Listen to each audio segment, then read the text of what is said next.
Olá pessoal, muito boa noite para você que nos assiste aqui na TVT e também nos acompanha pela Rádio Brasil Atual. Começamos mais um Revista Brasil TVT com a minha apresentação Cosmo Silva e da jornalista Maria Tereza Cruz. Boa noite, Maria Tereza. Boa noite, Cosmo. Boa noite também a você que nos acompanha mais uma semana aqui no Revista Brasil TVT.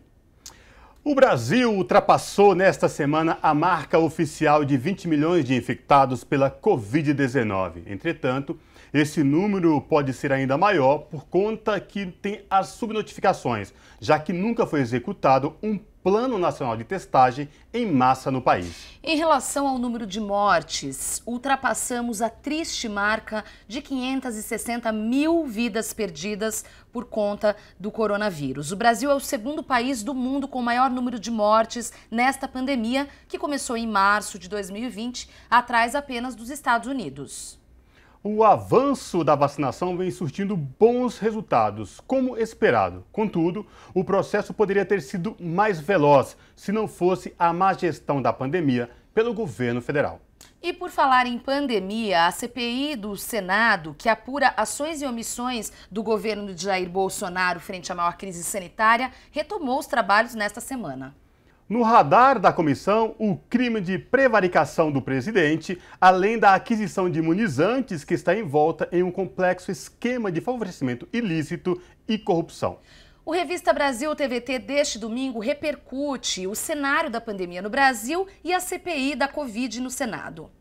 Outro assunto que será discutido no programa de hoje diz respeito ao papel da OEA, que é a Organização dos Estados Americanos.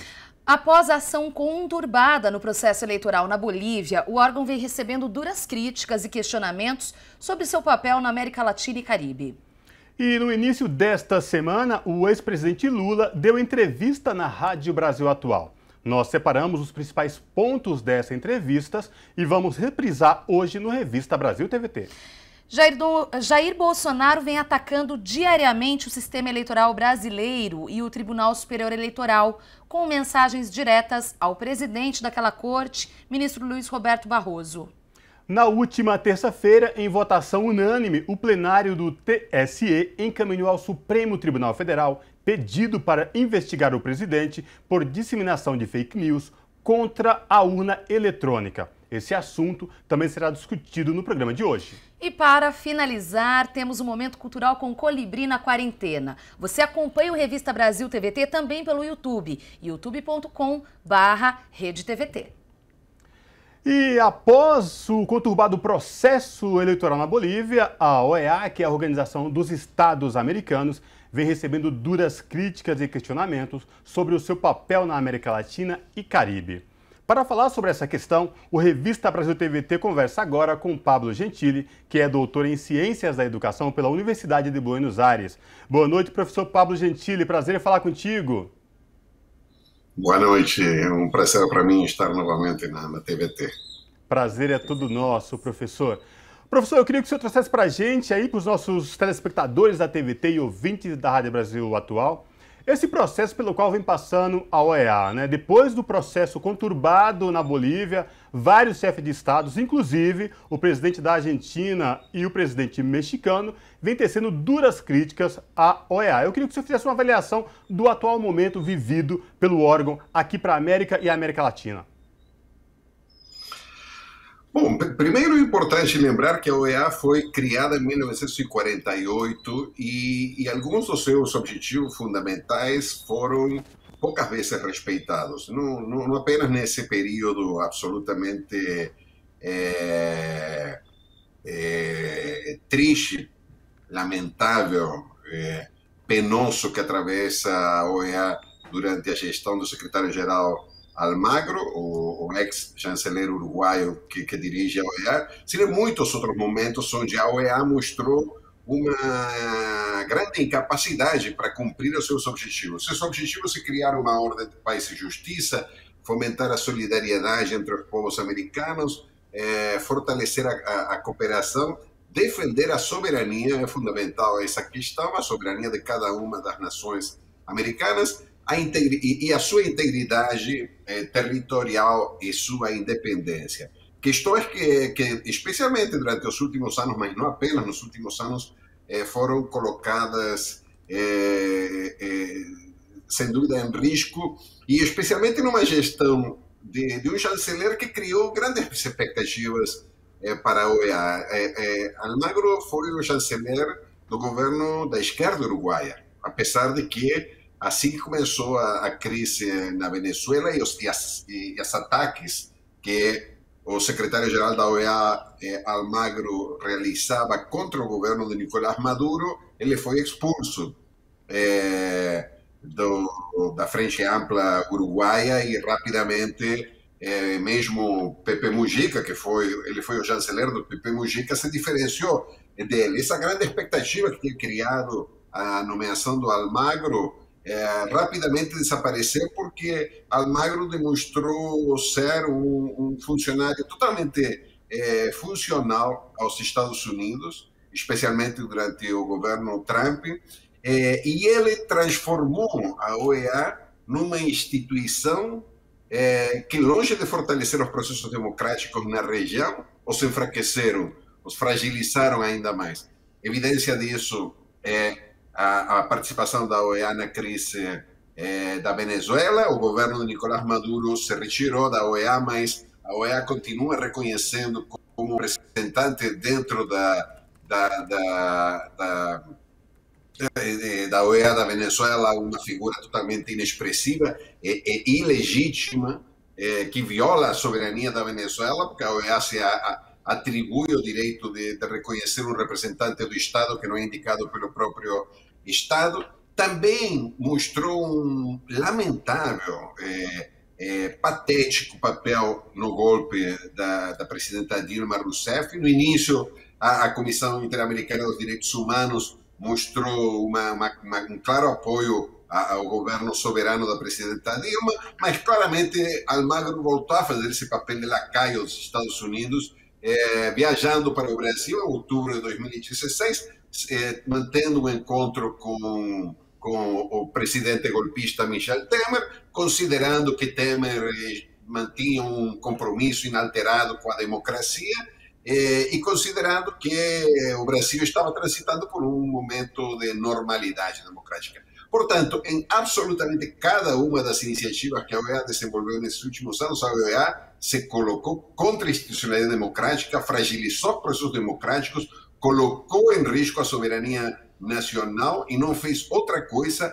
que colocar esse espaço de integração regional, poderíamos dizer quase que no seu momento final. É o que anunciam Andrés Manuel López Obrador, o presidente mexicano, e o que também se solidariza com essa posição o presidente argentino Alberto Fernández. É o fim de um ciclo e a necessidade de pensar novos mecanismos institucionais de integração regional que possam representar esse espírito de soberania, de independência, de solidariedade e, fundamentalmente, de defesa da democracia que deveria estar numa organização como a Organização dos Estados Americanos.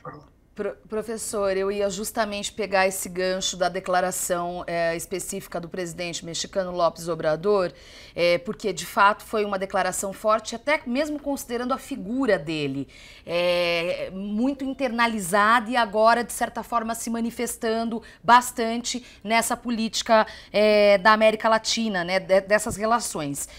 Quero destacar esse trecho específico.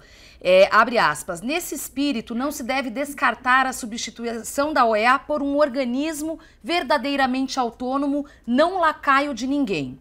Primeiro queria saber como você avalia essa declaração e, mais que isso, se há um terreno fértil hoje na América Latina exatamente para essa ruptura diplomática, ruptura não, mas justamente para que se fortaleçam esses laços entre os países latino-americanos. As declarações do Andrés Manuel López Obrador, o presidente mexicano, foram muito importantes. Nesses processos regionais, as transformações costumam ser muito lentas, complexas e se iniciam com sinais, com alertas. O que Andrés Manuel López Obrador faz como presidente de um dos principais países da América Latina, um dos 3 países mais importantes, que cumpre um papel fundamental também, porque é o principal aliado regional dos Estados Unidos, ele o que faz é chamar a atenção e dizer uma coisa que nenhum presidente mexicano nunca tinha dito e poucos presidentes latino-americanos tiveram a coragem de dizer, e é que temos que substituir a OEA. E USA, como você muito bem colocou, isso foi quando assume a presidência pro tempore da CELAC, o México, e usa essa palavra, lacaio, um organismo que não seja lacaio de ninguém,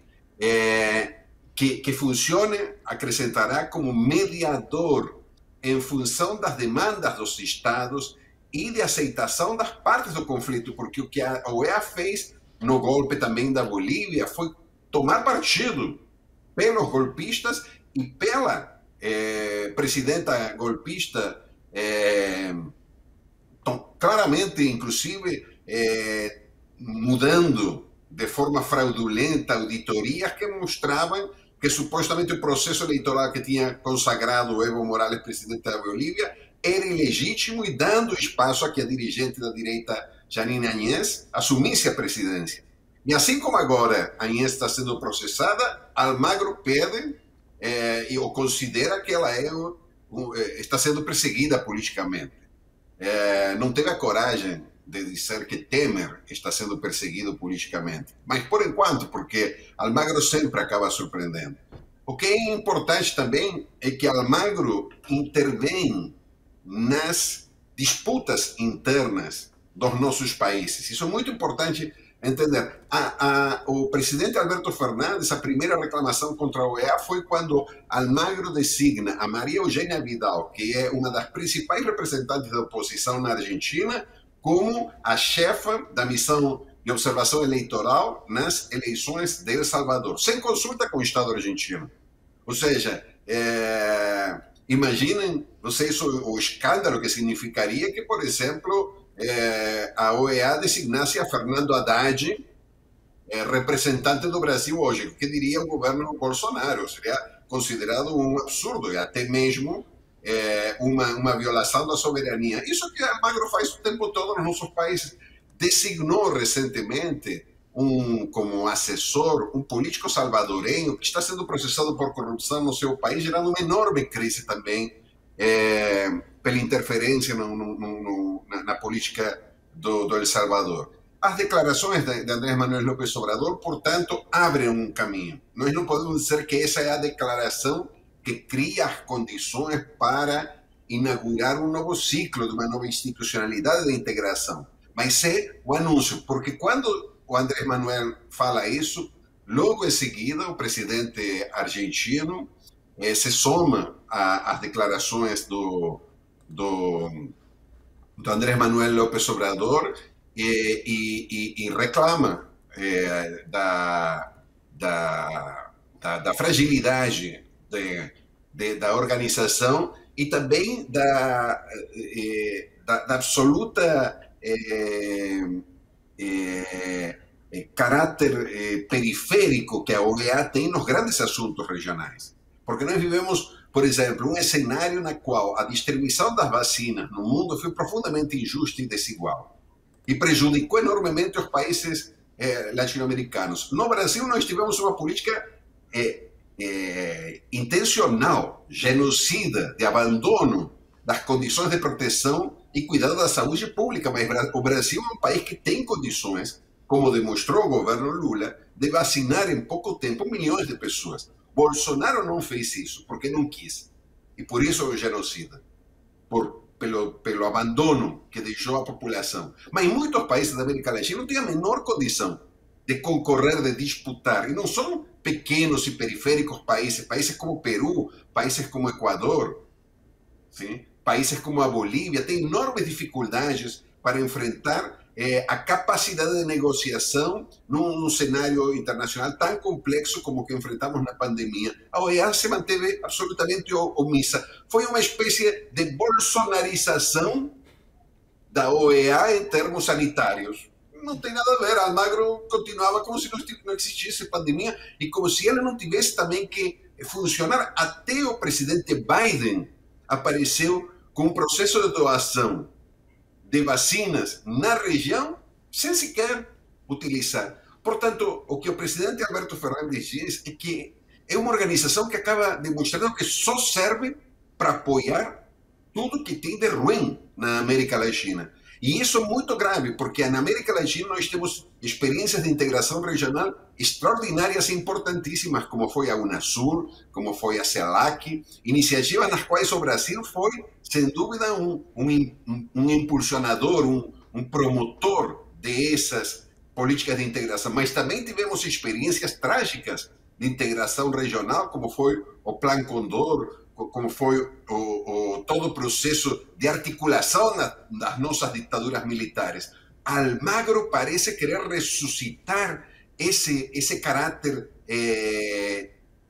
profundamente antidemocrático de organismos que, longe de promover a união dos nossos povos, produz a violação da institucionalidade democrática numa região onde a democracia é um bem profundamente escasso como são as Américas. Portanto, eu acho que nós estamos iniciando um processo e, sem dúvida nenhuma, no ano que vem, a definição do futuro político do Brasil será fundamental para definir esse novo rumo da integração regional. Sem dúvida nenhuma, tirando algumas ações no campo dos direitos humanos que a OEA continua desenvolvendo, se a OEA desaparecesse e nós pudéssemos criar um verdadeiro espaço, como Andrés Manuel López Obrador chamou a atenção, numa lógica mais da União Europeia, de comunidade de nações, nós daríamos um passo muito importante. Esse foi o projeto da Unasul, e esse é o projeto que nós temos que reconstruir e recuperar, e sem dúvida nenhuma, se o Lula é presidente do Brasil em outubro do ano que vem, esse avanço será, sem dúvida nenhuma, muito, mas muito importante para esse desejo que Andrés Manuel López Obrador e Alberto Fernandes hoje manifestam com tanta ênfase, com tanta potência. Professor Pablo Gentili, Argentina e México são países membros da OEA, países com a administração progressista. Num eventual processo eleitoral onde o presidente Lula venha a ser vencedor no Brasil, o que isso pode alterar, o que pode trazer novos rumos no papel da OEA aqui para todo o continente? E mais, nesses últimos 60 anos, esse momento atual da OEA, a gente pode afirmar que é um dos momentos mais críticos do órgão? Sem dúvida nenhuma, eu começo pelo final, é o momento mais crítico, porque é o momento que durante muito tempo a OEA não serviu para absolutamente nada, o que também era um problema. Mas agora serve para apoiar as causas ruins na América Latina, o que é um problema ainda muito maior. Porque o Almagro decidiu tornar relevante a OEA, mas como uma instituição que intervém, confiscando a soberania, o direito à autonomia e até a institucionalidade democrática, como falávamos agora. O que mudaria com um cenário eleitoral no qual Lula se tornasse presidente do Brasil? Não precisamos ser profetas, isso já aconteceu. O Lula e a presidenta Dilma foram os grandes motores que impulsionaram a integração regional. E isso é uma coisa que hoje se reconhece em todos os países e que agradecem todos os países, tanto e reconhecem tanto o Lula como a presidenta Dilma, serem os arquitetos de uma nova engenharia de integração regional baseada na solidariedade, na cooperação, na integração e numa visão multilateralista do mundo que incluía também o posicionamento da América Latina no mundo, não apenas na integração entre nós, sino nós como região perante o mundo. E o Brasil representou muito bem essa voz da América Latina, por exemplo, nos BRICS. Nos BRICS não participava a Argentina, mas a presença do Brasil nos BRICS era fundamental para a Argentina. E agora temos uma situação que ajuda muito nisso e que não tínhamos nesse período de glória do progressismo latino-americano, onde tínhamos a Chávez na Venezuela, Lula no Brasil, Pepe Mujica, Tabaré Vázquez, Cristina e Néstor Kirchner na Argentina, que tínhamos Correia, Evo Morales. E nesse momento tínhamos tudo isso, mas não tínhamos o México. O México é o segundo país mais importante da América Latina e a fronteira com os Estados Unidos. E agora nós temos um governo progressista no México. Também temos mudanças em países historicamente conservadores. É o que está acontecendo no Chile, agora com o processo constituinte, e o que pode acontecer na Colômbia, num eventual triunfo da esquerda também na Colômbia. Então, e já temos Bolívia, temos Peru, com um governo também popular. Portanto, sem dúvida nenhuma, essa liderança, esse impulso e também essa experiência que tem o Lula vai ser fundamental para promover uma nova era de ouro da integração latino-americana que, sem dúvida nenhuma, nós vamos conseguir inaugurar já no próximo ano. Com isso, que é a grande expectativa, não só dos democratas e das democratas da América Latina, das e dos democratas do mundo, é que Lula, em 2022, se torne novamente presidente do Brasil.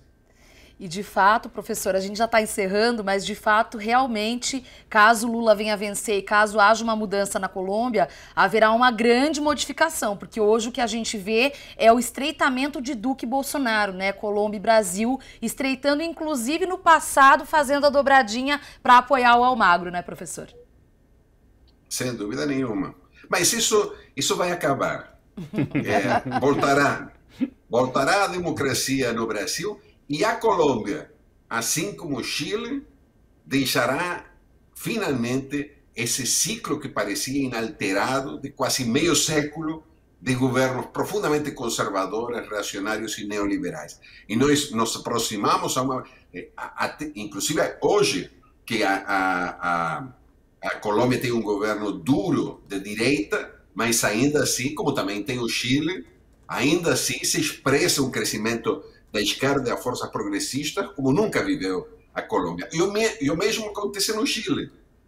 E isso, ainda que o futuro presidente do Chile e da Colômbia não seja necessariamente de esquerda, a correlação de forças nesses países está mudando. E a história é um processo em movimento. Uhum. E nós no Brasil, vocês, eu estou na Argentina agora, mas sou parte desse país. Quem tem 5 filhos brasileiros, como tenho eu, posso me considerar brasileiro, sem dúvida, como muitos ou todos vocês. O que nós vemos é que a verdade vence e a história muda.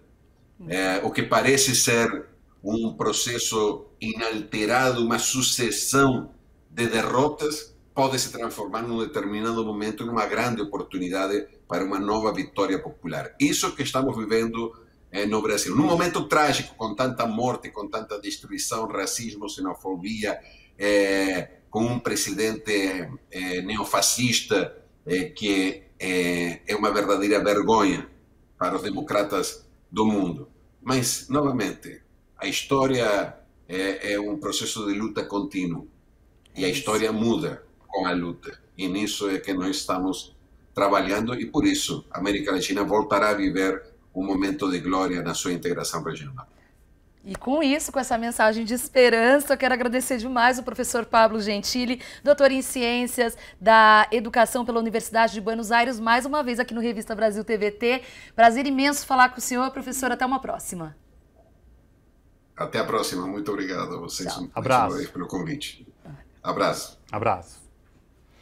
Pessoal, no início desta semana, o ex-presidente Lula deu entrevista na Rádio Brasil Atual. Nós separamos os principais pontos da entrevista. E lembrando, a entrevista na íntegra do ex-presidente Lula está disponível no YouTube da TVT, youtube.com/RedeTVT. Vamos agora aos principais momentos.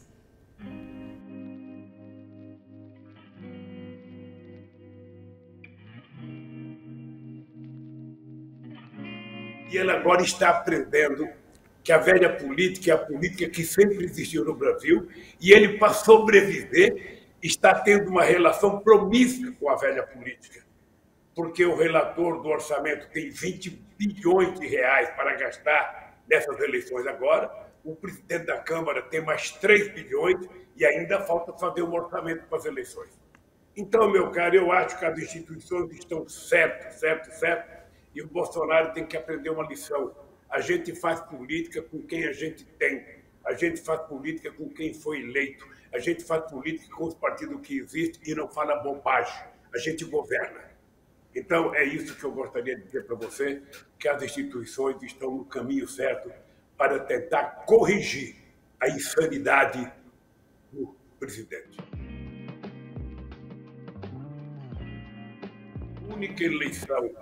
A única eleição que foi roubada, que foi uma farsa, que foi uma mentira, foi a eleição do Bolsonaro. Só tem um candidato a presidente ou um presidente que pode dizer que ganhou a eleição roubada, com base na mentira, com base no medo, foi o Bolsonaro. Tá? Porque todo mundo sabe o que aconteceu com fake news, sabe, nas eleições de 2018. Então ele conhece, ele é especialista em contar mentira. Eu estava vendo esses dias o observatório de uma empresa aí, inclusive também de uma empresa internacional, mostra que o Bolsonaro conta no mínimo 4 mentiras por dia. Você imagina isso em 3 anos, quantas mentiras já se colocaram por dia? E eu acho que é esse o retrato da farsa de uma eleição. Tá? Eu, sinceramente, acho que nós precisamos, aos poucos, ir preparando uma forma de você fazer eleições, tentando evitar que fake news predomine, como nos Estados Unidos na eleição do Trump e como na eleição do Bolsonaro.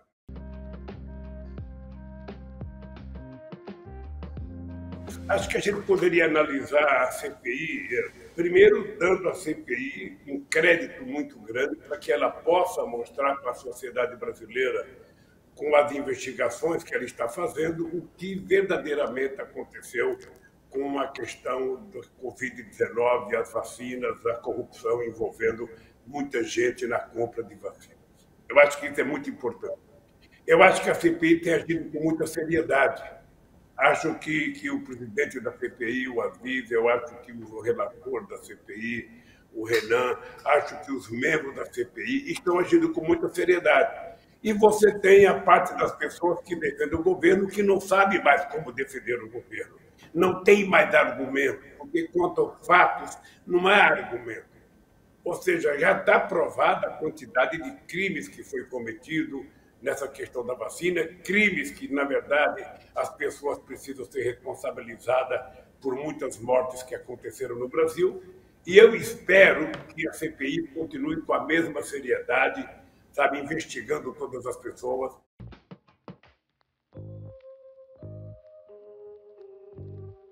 Quando você nega a política, você diz que todo mundo é ladrão, que o Congresso não presta, que a Câmara de Vereador não presta, que a Assembleia não presta, que prefeito não presta, governador não presta, presidente não presta, ministro não presta.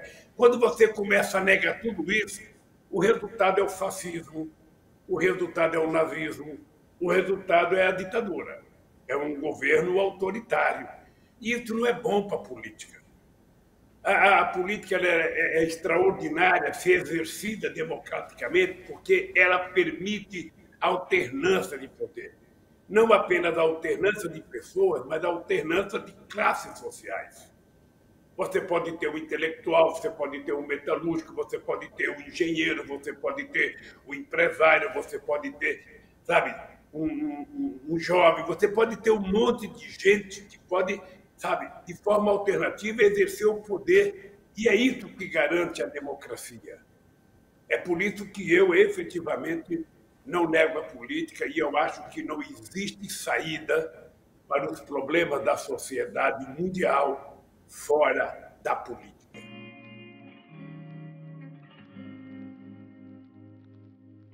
Porque se a gente quiser fazer uma política tributária correta, e fazer o Brasil dar certo, nós temos que fazer 2 coisas. Uma é colocar o povo no orçamento. E a outra é colocar o rico no imposto de renda. Porque a verdade é que quem paga imposto de renda nesse país é quem trabalha, recebe salário, é descontado na fonte.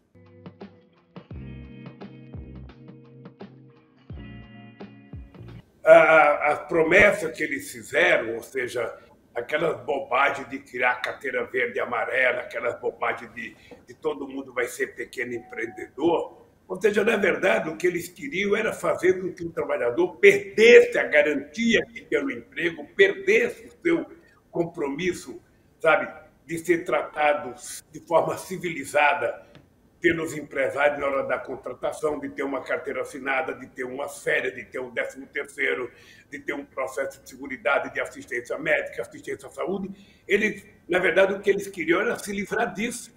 Eu participei de muitos debates em que as pessoas colocavam como custo Brasil as férias, colocavam como custo Brasil o 13º, colocavam como custo Brasil o aumento de salário do trabalhador. E é indescritível, porque você compara um trabalhador brasileiro com o trabalhador alemão, o trabalhador alemão ganha por hora 4 vezes mais do que ganha o seu similar aqui no Brasil. E nem por isso você vê a Alemanha dizer que é o custo da Alemanha, você vê os empresários alemães se queixar. Mas aqui no Brasil, ou seja, tudo é jogado em cima das costas das poucas conquistas que os trabalhadores fizeram.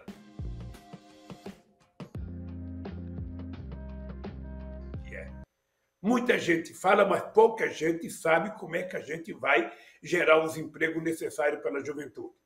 Eu, essa semana, tive uma conversa com alguns jovens. Eu fiquei assustado, porque são quase todos jovens bem formados. Todos jovens com curso universitário, alguns já formados, outros terminando, e eles não têm perspectiva do que fazer na vida. Eles não têm, então é preciso que a gente tenha, sabe, muito cuidado e muita disposição de pensar e envolver todo mundo que tem a ideia para que a gente possa descobrir como oferecer a esse jovem o direito de conseguir realizar o seu sonho de trabalhar naquilo que ele estudou ou tentar prepará-lo para trabalhar em outra função. Eu acho que a gente não pode discutir no Brasil a reforma agrária hoje como você discutia 30, 40 anos atrás, até porque houve mudança na qualidade da produção agrícola, tanto para o pequeno como o grande nesse país. O dado concreto é que nós não temos fome hoje por falta de produção de alimento. O mundo produz mais alimentos do que a sociedade precisa. Acontece que uma parte desse alimento é perdido entre o local de produção e o local de consumo, e uma outra parte deixa de ser consumida porque o povo não tem dinheiro. O dado concreto é isso. Se o povo tivesse dinheiro, ele poderia estar comprando o alimento necessário. Veja que no tempo que eu fui presidente da República, a gente fez com que a Conab funcionasse com a capacidade de ser uma entidade que fizesse estoque regulador. Ou seja, quando você tinha excesso de produção, você comprava produtos, sabe, e guardava na Conab. Quando você tinha baixa produção, que aumentava muito o preço, você então liberava aqueles produtos da Conab para equilibrar o preço, sabe? E funcionou maravilhosamente bem. Agora você não tem mais o mercado regulador. A Conab não faz mais esse papel porque o atual governo despreza. Acho que ele nem sabe. Acho que ele nem sabe o que é segurança alimentar, acho que ele nem sabe o que é estoque regulador, porque isso não está sendo processado pela massa encefálica da cabeça do presidente, que deve ter distúrbio. Só pode ter, porque ele não se incomoda em discutir o tema da fome. Ele não se incomoda em discutir o tema da reforma agrária, ou seja, reforma agrária para ele é um cidadão com fuzil matando o outro. Quando, na verdade, a reforma agrária era para fazer de forma justa a distribuição das terras improdutivas nesse país, para que todas as pessoas pudessem produzir, quem quisesse produzir no campo, que fosse produzir no campo.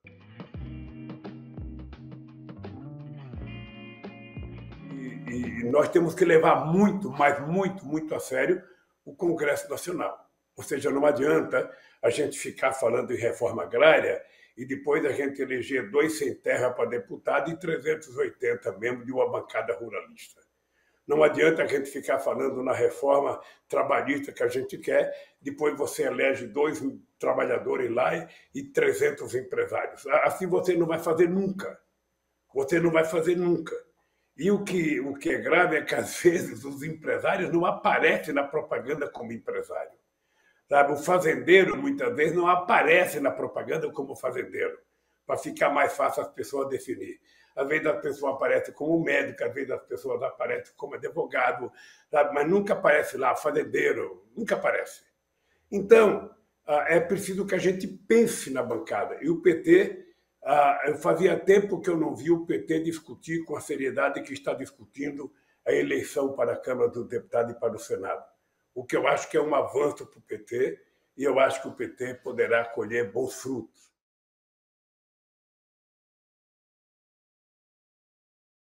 Primeiro, uma coisa que me deixa muito feliz, Glauco, é que 80% das pessoas que estão participando das Olimpíadas são atletas que recebem o Bolsa Atleta que foi criado no meu governo. Porque eu sempre tive em mente que era importante que, se uma empresa privada não quer financiar um atleta porque ele ainda não é famoso, cabe ao Estado, que precisa daquele atleta para bem mostrar a imagem do país que essa pessoa representa, cabe ao Estado financiar essa pessoa. Muitas vezes um atleta não tem um tênis para treinar, não tem uma quadra para treinar, não tem uma pista para correr, sabe? Não tem um ringue para treinar luta. Então, cabe ao Estado tentar proporcionar que essas pessoas possam ter oportunidade. Até que essas pessoas fiquem famosas, e quando elas ficarem famosas, eles vão ter patrocínio. Né? Porque antes de ficarem famosas, você não encontra patrocínio nem para pagar um lanche para essas pessoas. Então, eu tenho orgulho de ter criado o Bolsa Atleta.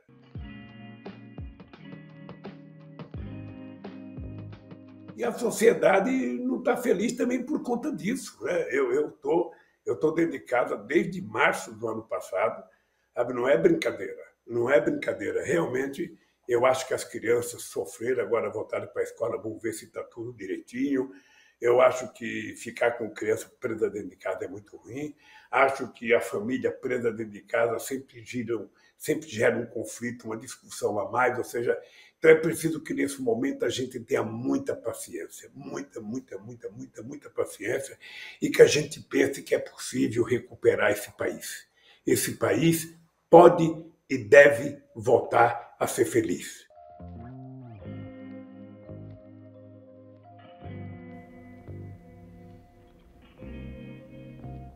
Bom, lembrando que, então, a entrevista com o ex-presidente Lula, na íntegra, está disponível no YouTube da Rede TVT e também no da Rádio Brasil Atual.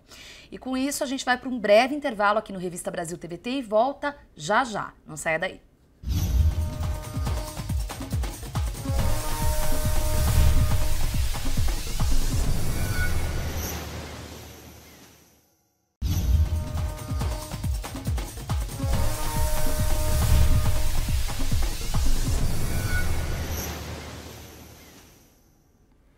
De volta com Revista Brasil TVT, aqui na TVT e também na Rádio Brasil Atual.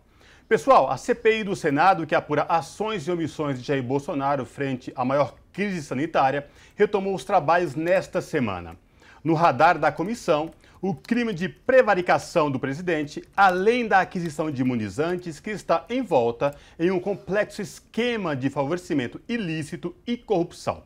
Para repercutir a retomada dos trabalhos na CPI e o que está por vir nos próximos dias aí, nós conversamos agora com o senador Humberto Costa, que é senador pelo PT de Pernambuco.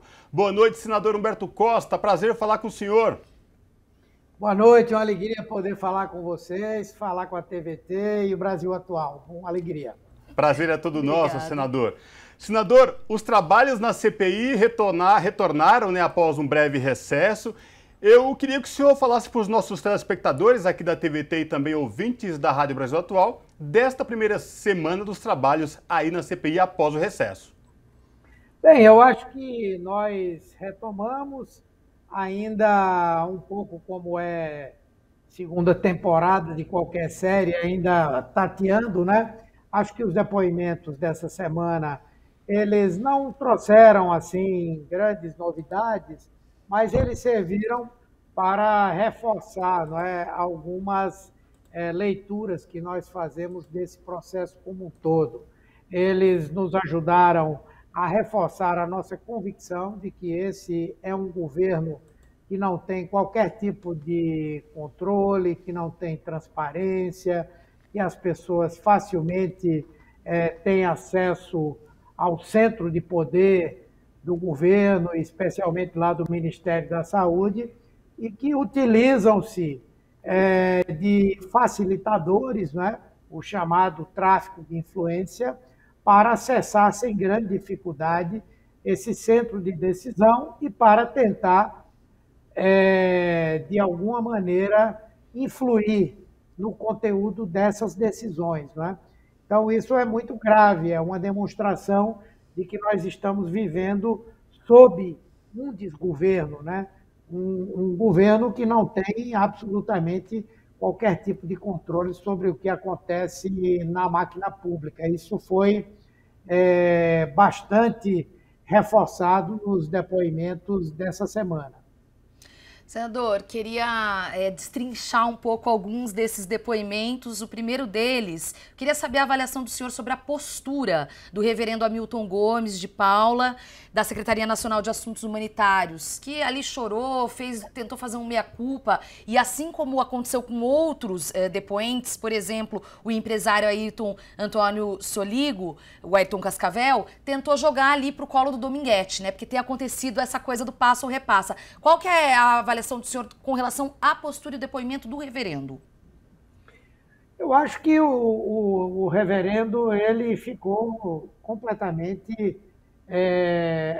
nu em termos de se poder mostrar à população brasileira que o trabalho que ele fazia não tinha nada de humanitário e não se sabe claramente de que é que ele vivia. Provavelmente deve viver de lobby. Né? Ele protegeu o tempo inteiro pessoas que nós não sabemos quem são, mas sabemos que são pessoas importantes. Ele entrou com muita facilidade no Ministério da Saúde, ele conseguiu acesso a vários departamentos do Ministério e até mesmo ao secretário executivo sem nenhum esforço. Ele alegou que fez exploração de prestígio, né? Quando fez citações em gravações, tanto do presidente da República quanto da primeira-dama, mas nós não temos elementos para dizer se ele, em relação a isso, mentiu ou não. O que se pode dizer é que ele, por meio de relações que tinha dentro do governo ou de relações que tinha com pessoas próximas ao presidente da República, teve fácil acesso para chegar ao Ministério e apresentar, juntamente com a Davat, o Dominguete, não é? Uma proposta de venda de vacinas que era completamente ilusória. Né? Eles não tinham as vacinas. Uhum. Senador, por tudo que já foi apurado, discutido, ouvido até agora na CPI do Senado, que apura ações e omissões de Bolsonaro frente à pandemia de Covid-19, em quais crimes podem ser atribuídos ao presidente da República, na opinião de vocês, na avaliação de vocês? Eu acho que, em primeiro lugar, vários crimes de responsabilidade. Né? O presidente da República descumpriu a Constituição em vários momentos nessa pandemia. Né? Ele tem a obrigação de defender a vida e não o fez. Ele tem a obrigação de garantir o direito de todos ao acesso à saúde. Ele não o fez. Ele tinha a obrigação de assumir como Estado a garantia de acesso das pessoas ao sistema de saúde, e ele não o fez. Não é? Ele deixou de cumprir, por omissão, a sua responsabilidade de preservação da saúde pública ao se omitir na compra das vacinas. Né? Então, vários crimes de responsabilidade ele cometeu, além de vários crimes comuns, como disseminação de epidemia, descumprimento de regras sanitárias legalmente estabelecidas. Não é? Então, só aí a gente já tem vários crimes que ele cometeu, tanto crimes de responsabilidade quanto crimes comuns. Né? E é possível que, de alguma forma, durante essa investigação, seja possível identificar alguma vinculação dele com má versação de recursos, né?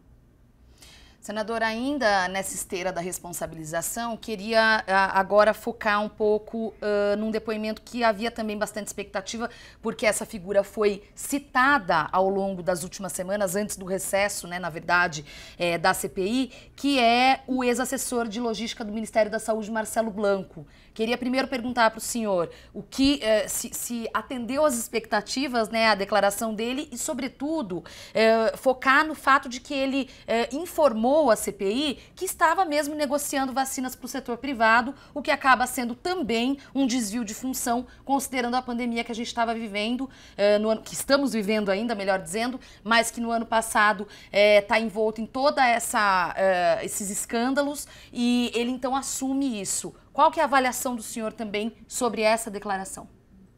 Olha, só ainda em relação à pergunta anterior, me esqueci de citar os crimes contra os direitos humanos, né? Aquilo que aconteceu em Manaus, que a população foi feita de cobaia para o uso da cloroquina e outras coisas mais que o presidente fez e que desrespeitaram claramente os direitos humanos, e isso nós vamos mandar para o Alto Comissariado das Nações Unidas de Direitos Humanos e a Comissão Interamericana de Direitos Humanos. Quanto ao Marcelo Blanco, que é um coronel, né? Ele, na verdade, fez um depoimento que eu acho que ele assistiu várias vezes, o depoimento do Roberto Dias, assistiu outros depoimentos para não cometer qualquer tipo de contradição com esses depoimentos, né? E ele, na sua fala, deixa muito claro que estava fazendo negociação para aquisição de vacinas para o setor privado, quando isso, inclusive, nem estava ainda definido por lei.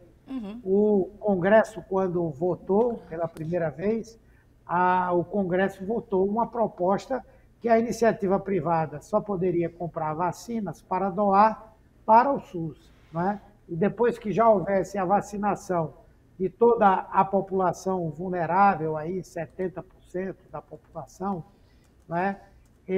Aliás, 70 milhões de pessoas, poderia haver a venda para o setor privado. Então, segundo, ele diz que estava tratando com a Davat sobre isso, no entanto, ele abriu diversas portas, não é, para que a Davat chegasse ao diretor de logística do Ministério da Saúde. Então, ele cumpriu o papel de levar um lobista para um encontro com um agente público, né? Ele já havia saído do Ministério, apesar de que a organização do governo Bolsonaro é tão grande que somente no mês de junho, né, é que se consolidou esse processo de fechamento da destituição dele, não é? Então, o depoimento também ficou muito longe do que nós queríamos, mas deixou claro a confirmação de que havia ali um esquema, não é, para tentar praticar atos de corrupção com a aquisição das vacinas, né?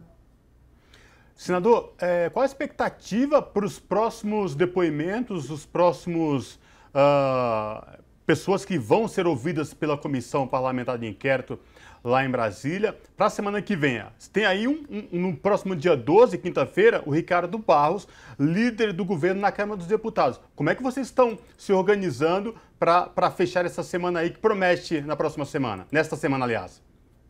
Veja, nós vamos ter na terça-feira, não é, o tema das notícias falsas, né? E vocês sabem que a desinformação cumpriu um terrível papel nessa pandemia, porque vendeu para as pessoas a ideia de que essa era uma doença simples, vendeu para as pessoas a ideia de que havia uma cura fácil, barata e ao alcance de todo mundo, que era a cloroquina e outros remédios desse kit Covid, não é? E também disseminou informações falsas sobre a vacina e a vacinação. E isso certamente levou ao adoecimento de muita gente e à morte de muitas pessoas. Então, nós vamos ouvir o Instituto Força Brasil, que ele é, inclusive, muito interessante, porque, de um lado, ele disseminou mentiras sobre a vacina, que a vacina era ineficaz, que a vacina poderia trazer problemas, etc., etc.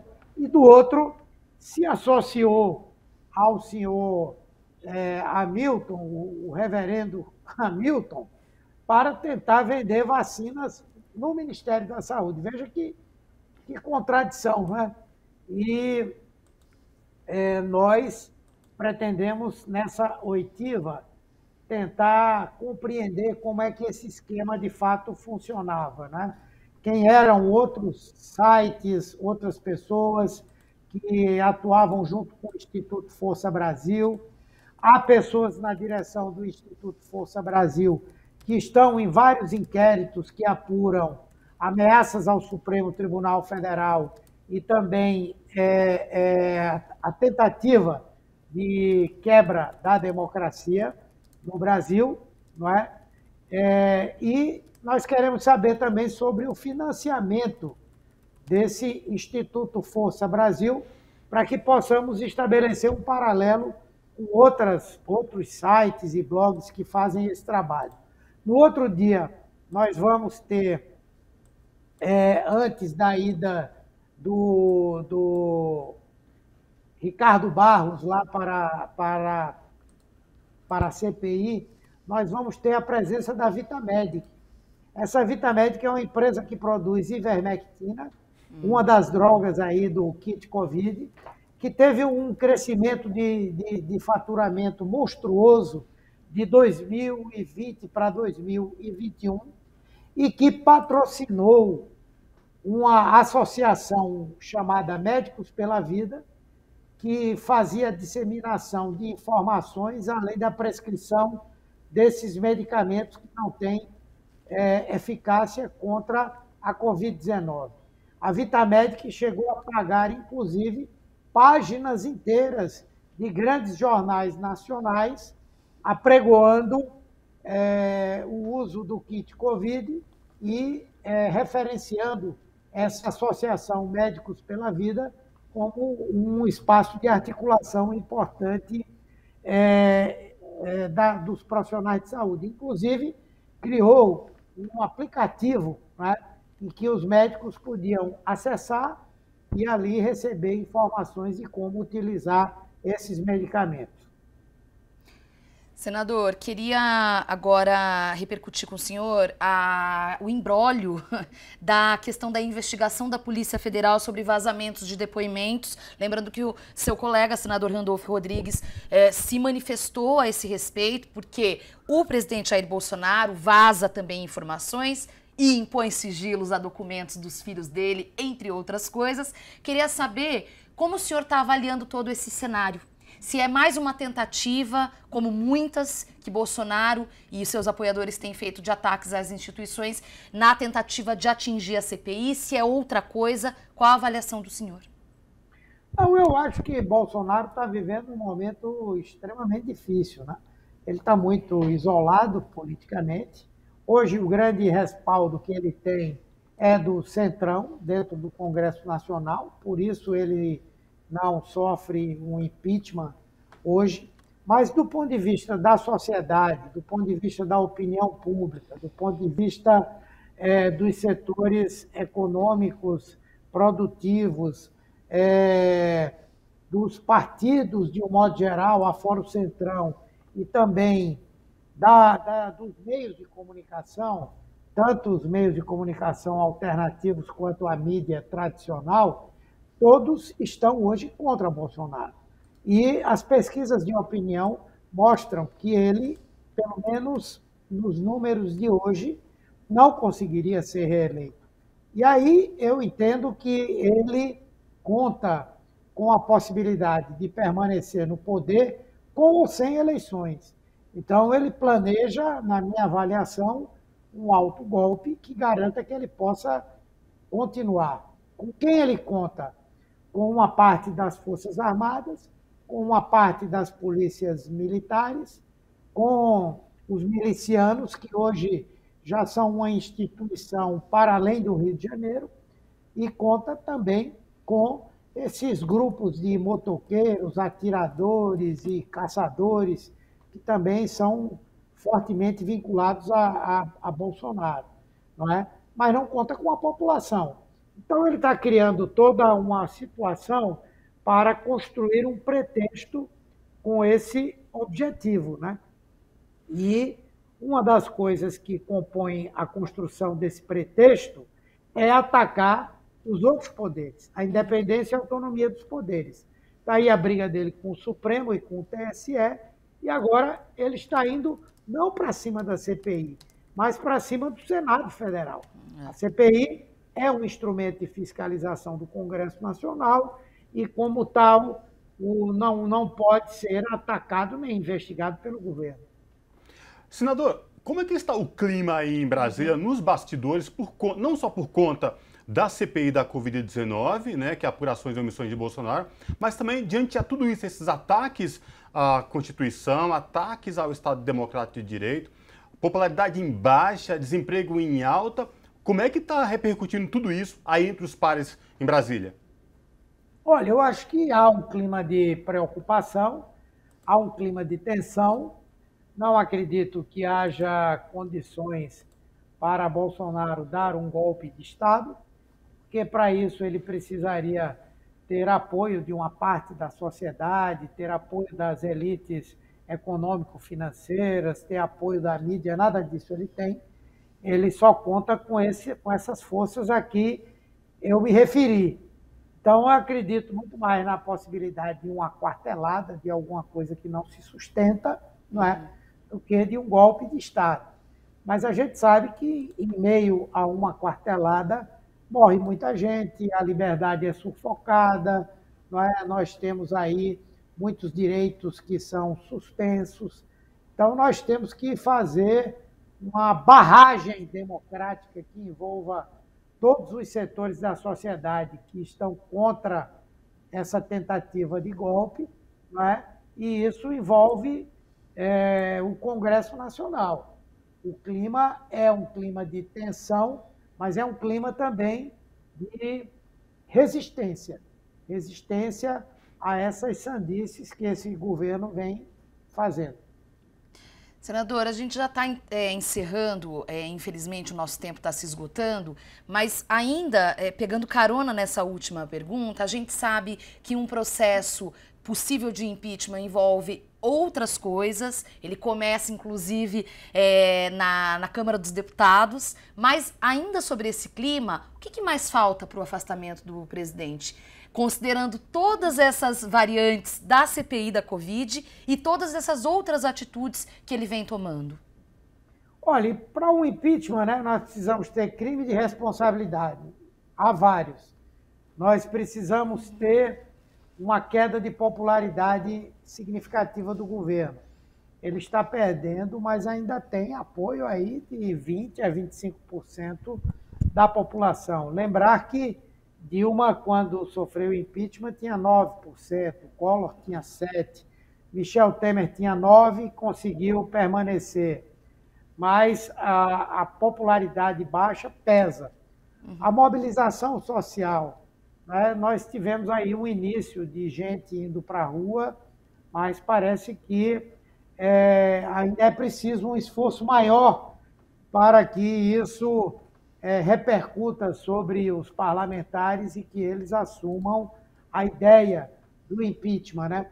E, finalmente, o mais importante, que é o governo não ter uma base de sustentação que lhe garanta resistir ao impeachment, né? Dilma não conseguiu ter 171 votos para permanecer na presidência da República, né? E Bolsonaro hoje tem muito mais do que isso. Justamente as alianças do Centrão também, ou do Direitão, foram justamente para isso, né, senador? Exatamente. E com isso, quero agradecer demais a participação do senador Humberto Costa, trazendo aqui as últimas da CPI da pandemia, da CPI da Covid. Senador, muito obrigada e até uma próxima oportunidade. Muito obrigado, um abraço a vocês e a todos que nos acompanharam. Até. Abraço. Um abraço. Pessoal, representantes dos direitos humanos e da ciência se manifestaram em defesa do sistema eleitoral de voto eletrônico vigente no país, que tem sido atacado pelo presidente Jair Bolsonaro. As 6 entidades, entre elas a Comissão Arnes, OAB e CNBB, divulgaram um documento na última quarta-feira com apoio incondicional ao sistema eletrônico de votação e solidariedade ao presidente do Tribunal Superior Eleitoral, ministro Luiz Roberto Barroso. Sobre esse assunto, o Revista Brasil TVT conversa agora com Laura Greenhalgh, que é jornalista e integrante da Comissão Arnes. Olá, Laura, prazer falar contigo.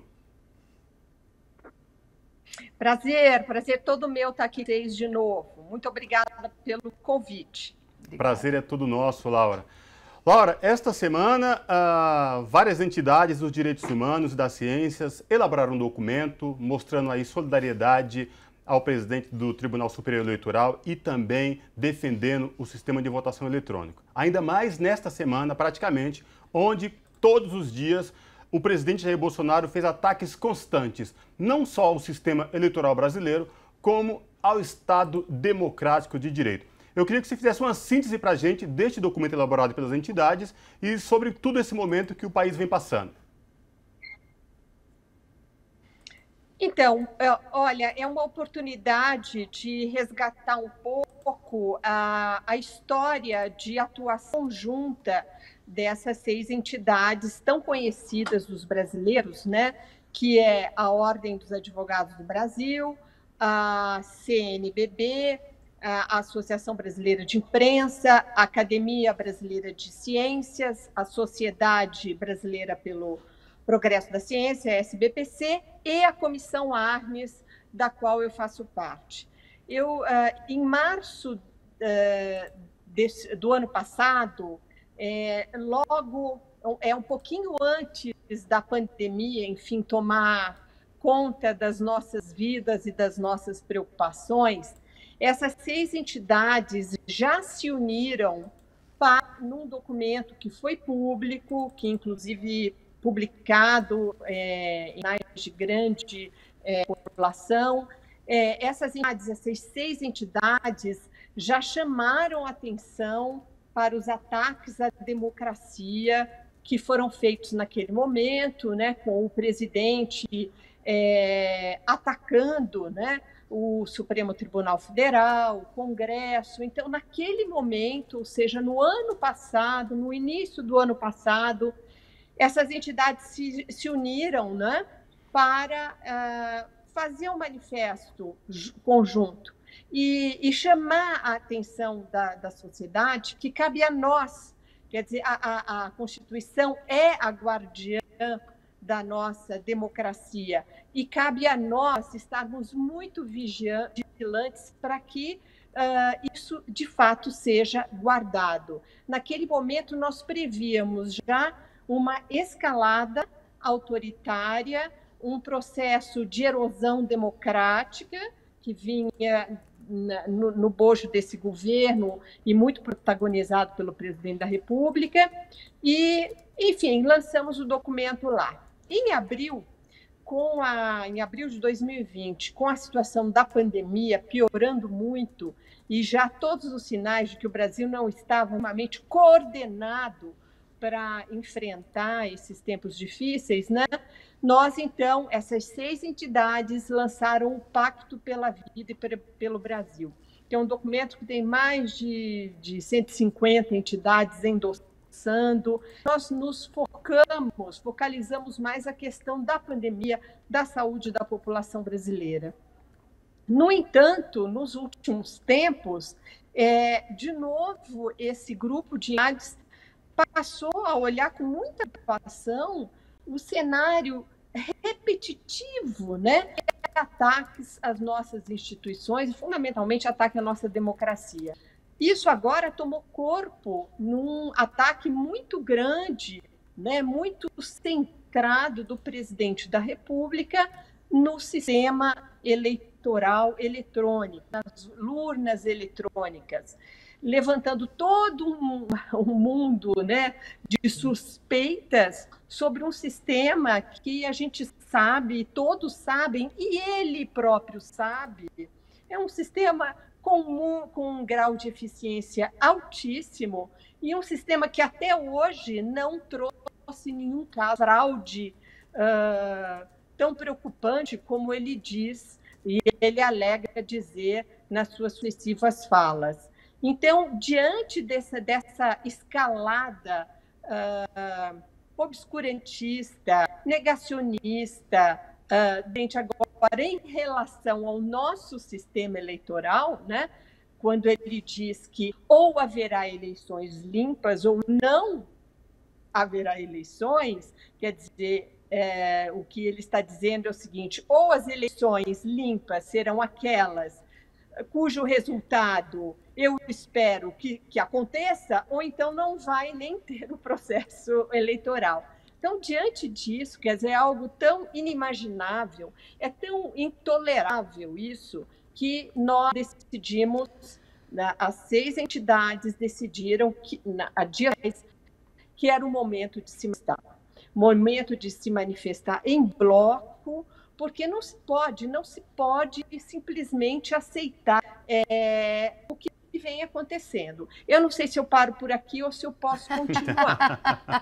Não, Laura, fica à vontade, tá ao máximo te ouvir, mas vou aqui te ajudar a colocar mais um elemento para a gente seguir nesse debate, porque eu queria justamente voltar a esse passado, que você muito bem salientou aí na sua primeira resposta, na sua primeira explanação, nesse início de pandemia, essa manifestação, que agora então volta, essa necessidade dessa manifestação em bloco. E aí eu quero chamar a atenção para um trecho específico da carta, que é o seguinte, abre aspas: o processo de erosão democrática prossegue, atingindo contornos incompatíveis com o equilíbrio entre os poderes e a manutenção do clima de paz e concórdia entre os cidadãos. Minha pergunta é a seguinte: de lá para cá, o que aconteceu para que essa escalada, como você muito bem pontuou, continuasse, chegando a tal ponto que esse buraco, essa erosão, abrisse esse buraco tão imenso? Exato. Eu acho que a eleição do presidente Bolsonaro, através do sistema eletrônico, né, das urnas eletrônicas, enfim, houve uma corrida eleitoral, um processo eleitoral. Esse processo eleitoral é sim auditado, é sim monitorado no sistema atual. Ele se tornou presidente da República e começou o seu governo. Não vou entrar aqui nesse momento nos méritos ou deméritos do seu governo.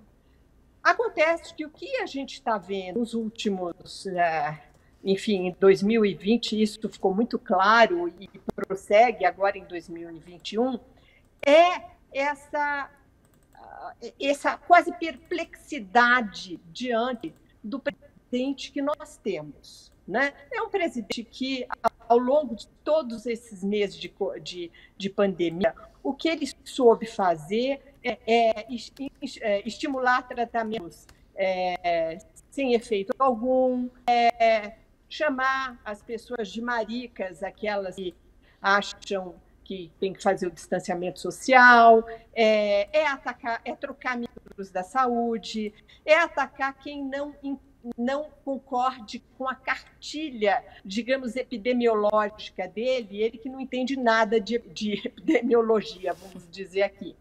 Mas tudo isso somado a um governo que é um verdadeiro desastre, né? É um desastre na área de saúde, é um desastre na área de educação, no meio ambiente, na cultura. O que nós estamos vendo é, na verdade, um governo de baixíssima qualidade. E, neste momento, é um governo até que parece não operacional, né? Por toda a ênfase que emana do chefe de governo é para criar oposições, é para criar polarizações, é para criar tumulto, tudo isso. Então, de maneira que nós entidades, essas entidades que fizeram essa carta ao ministro Barroso, nós entendemos que isso é um processo. E é um processo que está se aprofundando, que está se tornando cada vez mais agudo. Minha visão, aí é uma visão minha, como jornalista, com tantas décadas de atuação na imprensa, o que eu vejo é que existe um método muito claro de ação do presidente e de todo o seu aparato de comunicação digital, que passa por o que a gente chama até de milícias digitais, que é de exatamente fomentar a cada dia que passa uma nova polêmica, uma nova polarização, que lhe deu o direito de falar para meia dúzia de apoiadores escalados para ficarem ali na porta do palácio, e isso depois é espalhado nas redes sociais, isso depois viraliza. Então, o que eu vejo é que o presidente ele não tem compromisso com a verdade, ele não tem o menor compromisso com a verdade. Ele vai tentar instalar, a partir daquele núcleo ali do cercadinho do palácio, narrativas que ele espera depois ver ampliadas pelas redes digitais. Então, é mais ou menos isso que está acontecendo. Agora, eu também me pergunto, olhando este presidente que nós temos, nas eleições passadas, esse presidente não quis debater. Ele não debateu com os candidatos à presidência, né? Pois essa negação dele acabou sendo favorecida pela questão da facada que ele sofreu em Juiz de Fora. Não que eu vou dizer que isso, enfim, é um evento que não desejamos para ninguém, nem para nós mesmos, né? Mas o fato é que isso tirou da rota final dos debates. Ou seja, os brasileiros viram chegar à final ali da disputa, ao momento eleitoral, um candidato que jamais discutiu suas ideias, jamais disse o programa, jamais disse a que veio, a não ser repetir esses bordões polêmicos que geram, que, vamos dizer assim, que inflamam aqueles bolsões de cólera, indignação da sociedade, porque o presidente Bolsonaro ele precisa da indignação das pessoas, é por isso que ele reitera tanto, é porque ele tem método. E mais, ele está sendo muito bem guiado nesse método, é preciso que façamos uma atenção a isso. Então, eu me pergunto, hoje ele está investindo tudo o que ele pode contra o sistema eleitoral, as urnas eletrônicas. Vimos que ontem, na comissão da Câmara, o projeto de voto impresso não passou. Então, eu me pergunto, vamos ver como é que as coisas vão continuar, vão acontecer. Mas será que daqui a algum tempo nós teremos um outro elemento que o presidente vai sacar do seu bolso para dizer, para conturbar o processo eleitoral? Porque eu acho que, e aí é que eu chego, essa é a minha visão, o problema dele, no meu entender, é o sistema de votação eletrônico, que ele sabe que funciona. O problema dele é haver eleições, é haver um processo eleitoral livre, transparente, monitorado, com debate franco, aberto entre os candidatos. Isso para ele é mortal, porque ele não sabe fazer isso. Esse é um território no qual ele é estrangeiro absoluto. Eu acho que precisamos conversar. Esse é um país muito grande, esse é um país onde as religiões sempre conviveram e haverão de conviver, onde é um país multiétnico, é um país diverso. Nós precisamos conversar. Agora, insisto, conversar é tudo que não se quer, não é? Conversar não se quer. Desde um presidente, um candidato que foge de debates, até um candidato que não quer conversar com a sociedade, né? Sim. Qual foi o momento em que esse presidente, no meio dessa pandemia, foi visitar uma família enlutada pela Covid? Qual foi o momento em que esse presidente foi ver um cemitério com valas comuns, todas em sequência. Qual foi o momento que ele fez isso?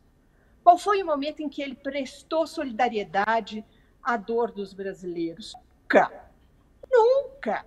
Não teve um gesto, uma palavra de generosidade, porque não interessa. O que interessa a ele é instigar a briga, a polarização, e desde que ele esteja no noticiário o tempo todo. O tempo todo. Sim. Mesmo no centro, é o que sempre acontece, das polêmicas. Mas eu acho que esse modus operandi já está ficando manjado, vamos dizer assim, e as pessoas começam a reconhecer que é muita espuma para nada. Assim a gente espera. E com isso quero agradecer demais. Esperamos a participação da jornalista integrante da Comissão Artes, Laura Greenhalgh. Prazer imenso revê-la, conversar contigo aqui. Até uma próxima oportunidade. Obrigada, muito obrigada. E vamos juntos defender algo que é muito precioso para todos nós. Vamos fazer a defesa diária da nossa democracia. Vamos pensar em direitos humanos, vamos pensar em diversidade nesse país. Vamos construir um Brasil que sorri para as pessoas, não um Brasil carrancudo, um Brasil que é feito com falas duras, agressivas, desrespeitosas. A gente não quer isso. É isso. Muito obrigada. Obrigada, Laura. Um abraço. E o Revista Brasil TVT vai para um breve intervalo e volta já já.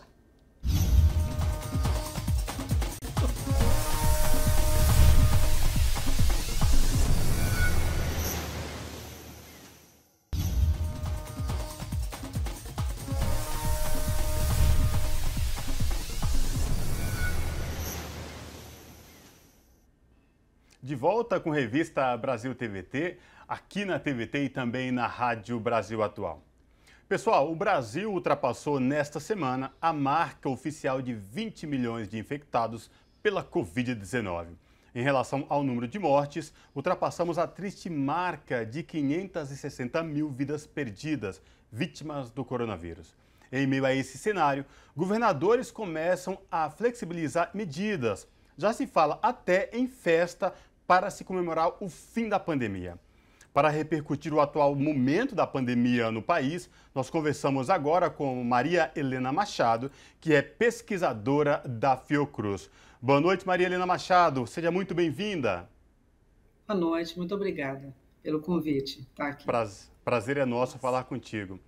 E eu queria que você trouxesse para a gente aí, desse um panorama, Maria Helena Machado, do atual momento vivido, né? Eu trouxe números aí de mais de 20 milhões de infectados, mais de 560 mil vidas perdidas.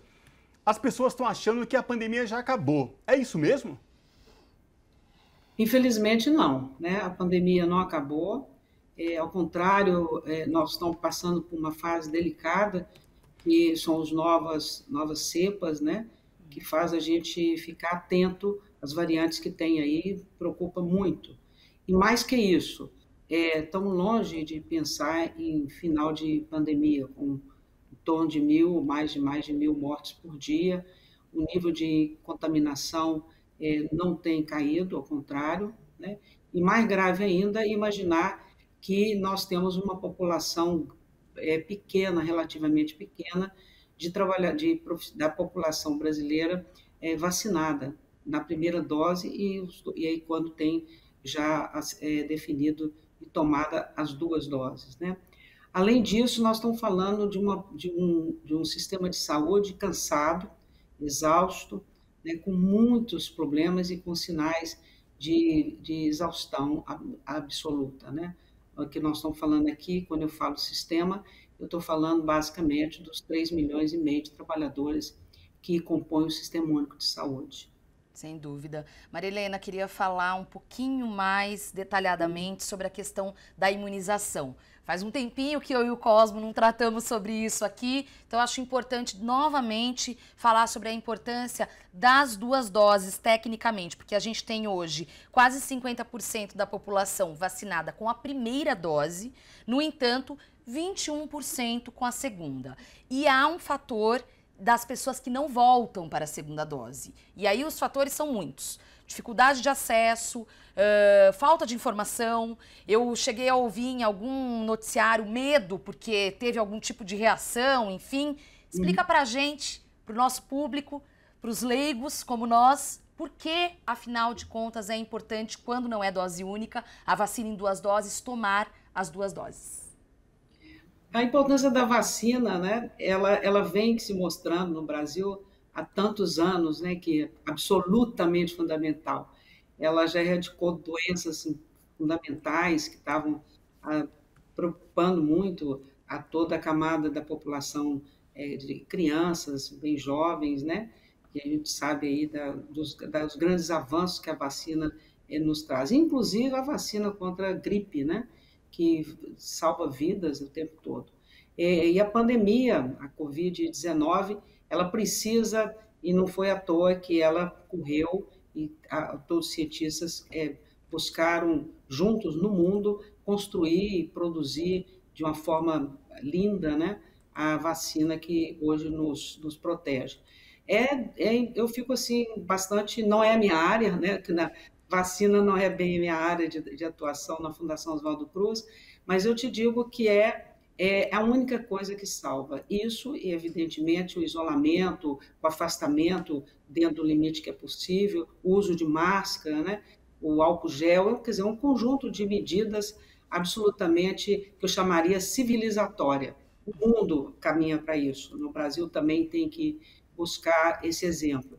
O que me choca é imaginar que uma população que já tomou a primeira dose, ela não vai buscar tomar a segunda dose. Uma pequena reação que manifesta em nós, eu já tomei a primeira dose, depois tomei a segunda dose. Na segunda dose eu tive uma pequena reação, mas isso é completamente normal acontecer, né? O que não é normal é você não vacinar, você não levar a sério a vacinação, porque isso protege você, protege a população e protege nossos trabalhadores da saúde. Agora, Maria Helena, a Fiocruz é uma entidade que tem expertise aí na produção de imunizantes, de vacinas, mas também a Fiocruz produz aí pesquisas muito importantes do ponto de vista da saúde do trabalhador. Eu sei que você é coordenadora geral de uma pesquisa que diz respeito aí às condições de trabalho dos profissionais da saúde no contexto da Covid-19 no Brasil. O que você pode falar para a gente dessas pesquisas? Bom, nós temos, nesse momento, 2 pesquisas que nós estamos analisando. Uma que está finalizando agora a pesquisa de campo, que são os trabalhadores invisíveis da saúde, né? E terminamos uma outra, que é a pesquisa dos profissionais de saúde.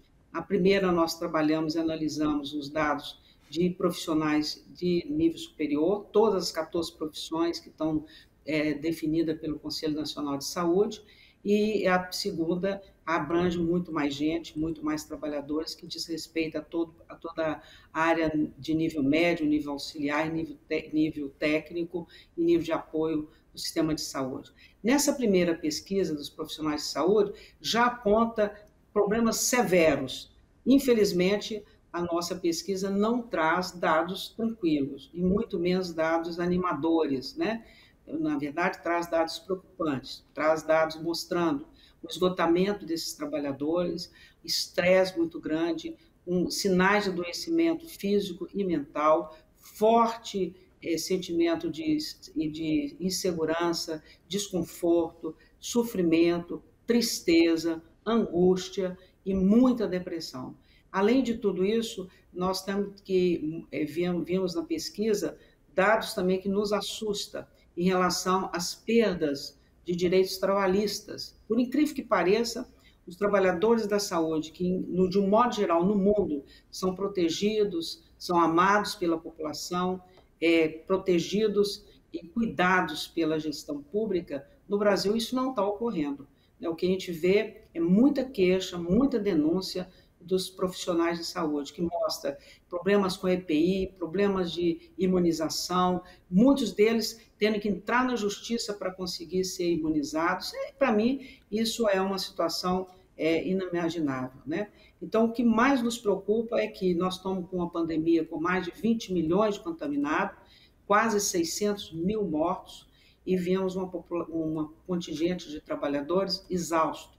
E a pesquisa aponta também que nós perguntamos, esse sofrimento, né, essa questão mal-estar, que a gente aponta várias questões para que ele sinalize, né, o que ele estava sentindo, ele aponta vários e a gente pergunta em seguida, quando é que esse mal-estar, esse desconforto psíquico e físico, ele aparece? 90% de todos os trabalhadores, nós ouvimos mais de 15 mil questionários, 15 mil trabalhadores, médicos, enfermeiros, farmacêuticos, odontólogo, fisioterapeutas, e eles apontam que isso aconteceu e vem acontecendo depois da pandemia, ou seja, a pandemia instalou e eles passam, então, a ter problemas de saúde. Imagina 1 ano e 4 meses depois, o que está acontecendo? A situação só piorou. Isso é muito grave, muito grave. E a gente percebe que é uma situação que a gente não está vendo a luz no fundo do túnel, ou seja, quando é que vamos cessar as contaminações, cessar o risco de mortes no país, né? Enquanto isso, os trabalhadores estão no seu limite. É o que eu poderia dizer nesse momento. Ainda sobre isso, Maria Helena, eu queria falar sobre a invisibilidade de alguns profissionais que atuam diretamente na área da saúde, também por conta dessa pesquisa e da sua experiência nessa área. É muito curioso porque em alguns locais, por exemplo, a instrumentadora, a figura do instrumentador cirúrgico. Em alguns locais, não houve, por exemplo, prioridade na imunização. Há problemas de EPI também. Quem cuida, por exemplo, da higienização, da limpeza dos ambientes hospitalares, muitas vezes terceirizados. Na sua avaliação, essa invisibilização é em decorrência de falta de políticas públicas, é em decorrência de uma falta de articulação da categoria ou ainda de um desconhecimento da população de que não é só o médico de branco que é responsável por essa cadeia? Eu acho que essa questão que você coloca é fundamental, né? É tudo isso que você falou e mais, né? É invisibilidade. Nossa, essa pesquisa Trabalhadores Invisíveis da Saúde, ela foi um termo, uma denominação que a gente definiu para um sentimento assim, vamos denunciar, vamos incomodar com esse título, né? Trabalhadores invisíveis, que de invisíveis não tem nada. Nós estamos falando na linha de frente hoje, nível médio, nível técnico, nível auxiliar e nível de apoio, nós estamos falando de mais de 1,5 milhão de trabalhadores. Então, eles não são invisíveis, é um volume absurdamente grande de trabalhadores, né? Mas eles são invisíveis socialmente, eles são invisíveis aos olhos da gestão, eles são invisíveis aos olhos da própria equipe, dos próprios colegas, eles são invisíveis aos olhos da população usuária, né? Que entra e sai do hospital e sequer, às vezes, nem dão um bom dia para eles, né?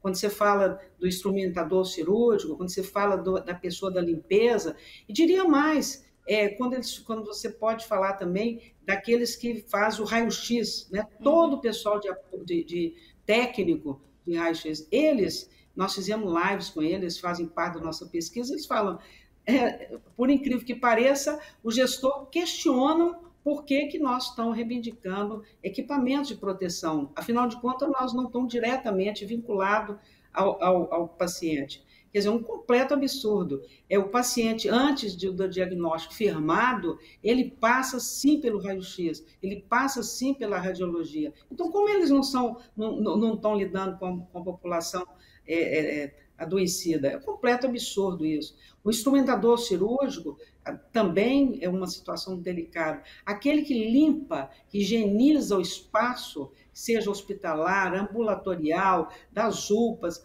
como eles deveriam ser considerados prioridade na imunização, prioridade nos equipamentos de proteção individual. Hoje eu acabei, um pouco antes de falar aqui com vocês, eu estava numa live com os agentes comunitários de saúde e agentes de endemias. Eles entraram na justiça para conseguir, pasme, ser imunizado. Eles não estavam na lista de prioridade de imunização, porque diz que eles não são trabalhadores da saúde. Imagina a situação. E nele eu posso falar vários outros, inclusive a pesquisa aponta para os sepultadores. Sim. todo o pessoal de cemitérios, né? Esses sim, eles são mais ainda invisíveis. A sociedade não toma conhecimento e, às vezes, muitas vezes, a própria gestão, né, não considera esses trabalhadores como alguém que corre risco de vida, corre risco de contaminação. E deveriam ser mais visíveis. Então, eu diria, para resumir, diria para você o seguinte: a nossa sociedade é elitista, tem uma mentalidade elitista, que acha que quem tem curso superior e que tem diploma e que veste branco, esse é trabalhador da saúde, os demais não são. Muito bom. É verdade. Aliás, Maria Helena, o pós-pandemia vai trazer muitos questionamentos e incertezas para a população como um todo, né? Ou seja, muito trabalho para os pesquisadores, né? Com certeza, para os trabalhadores e para a gestão, porque se tem uma coisa que é importante aqui colocar, é que nossos trabalhadores da saúde estão cansados, estão esgotados, estão com visíveis sinais de problemas de saúde mental e que precisam, então, de programas especiais de proteção a esses trabalhadores, de cuidado com eles. Quando a gente espera, em breve, a gente dizer estamos no final da pandemia, nós precisamos saber que nós não vamos voltar para o novo normal. O normal que é tudo volta ao normal quando estamos próximos de zerar o número de contaminados e de mortes. Os trabalhadores não estarão na sua normalidade, eles vão precisar de ajuda.